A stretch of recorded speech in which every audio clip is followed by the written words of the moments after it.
भाग्य पर भरोसा। सुरेश अपने घर के बाहर रो रो कर अपने भाग्य को कोस रहा था कि हे भगवान, कैसा भाग्य है मेरा। जो मैंने कमाया सब खत्म हो गया, जो माता पिता ने छोड़ा था वो भी खत्म हो गया। एक साधु वहां से गुजर रहे थे। उन्होंने देखा कि एक लड़का छाती पीट पीट कर रो रहा है, अपने भाग्य को कोस रहा है। वह सुरेश के पास गए और बोले, जो तुम अपने भाग्य को कोस रहे हो ना, इसी बात से नाराज होकर तुम्हारा भाग्य तुमसे दूर चला गया है। अब उसकी तलाश में जाओ और उसे वापस ले आओ। जब भाग्य तुम्हारी जिंदगी में वापस आ जाएगा तो तुम्हारे पास रुपया पैसा जो तुम चाहते हो सब वापस आ जाएगा। सुरेश हंसकर बोला, कैसा मजाक है यह। भला ऐसा भी कभी होता है कि भाग्य नाराज होकर चला गया हो किसी का।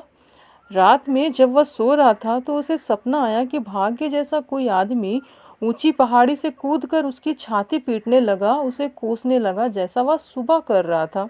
घबराकर उसकी नींद खुल गई और वह बोला, हो सकता है कि साधु महाराज ठीक ही बोल रहे थे होंगे, भाग्य दूर चला गया होगा।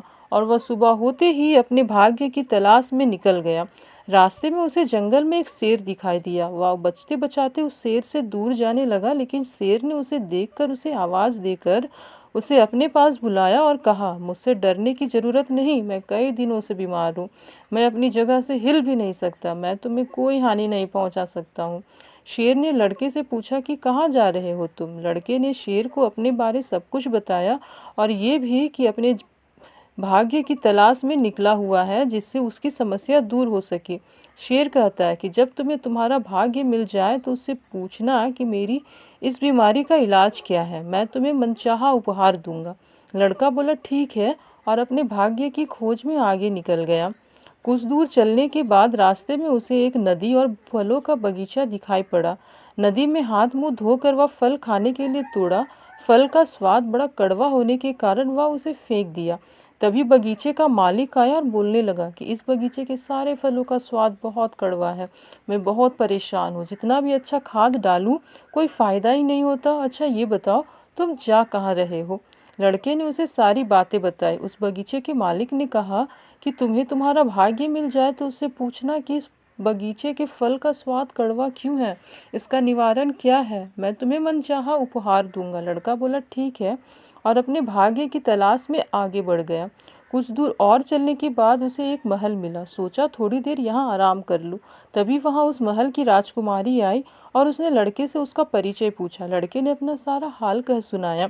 राजकुमारी ने कहा कि जब तुम्हें तुम्हारा भाग्य मिल जाए तो उससे पूछना कि मैं कब और कैसे खुश होंगी, क्योंकि मेरे पास सब कुछ है, ऐशो आराम की सारी चीज़ें हैं, लेकिन मैं अंदर से खुश नहीं हूँ। मैं तुम्हें मनचाहा इनाम दूंगी। लड़का बोला, ठीक है, और अपने भाग्य की तलाश में आगे निकल गया। आगे कुछ दूर जाने पर उसे बिल्कुल अपने सपने जैसा दृश्य दिखाई दिया। ऊंची पहाड़ी पर भाग्य जैसा दिखने वाला मिला। उसके पास जाकर सुरेश ने कहा कि क्यों आपने मुझे छोड़ दिया, आपके जाने के बाद मेरी खुशी भी चली गई, मेरी धन संपत्ति भी खत्म हो गई, कृपया आप मेरे साथ चलिए।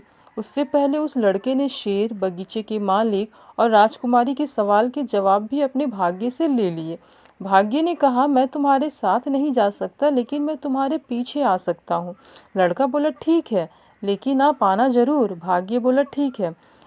लौटते समय वह राजकुमार और बगीचे के मालिक से मिलकर उन्हें उनके सवालों का जवाब देते हुए अंत में शेर के पास पहुंचा और बोला, तुम्हारे बाद मुझे रास्ते में एक राजकुमारी और एक बगीचे का मालिक भी मिला था, उनके सवालों का जवाब भी देते आ रहा हूँ। शेर ने पूछा कि उनका क्या सवाल था और तुम्हारे भाग्य ने उसका जवाब क्या दिया। लड़का बोला, एक राजकुमारी थी, वह बहुत परेशान थी, अपने जीवन से खुश नहीं थी, उसका सवाल था कि वह कैसे खुश हो सकती है।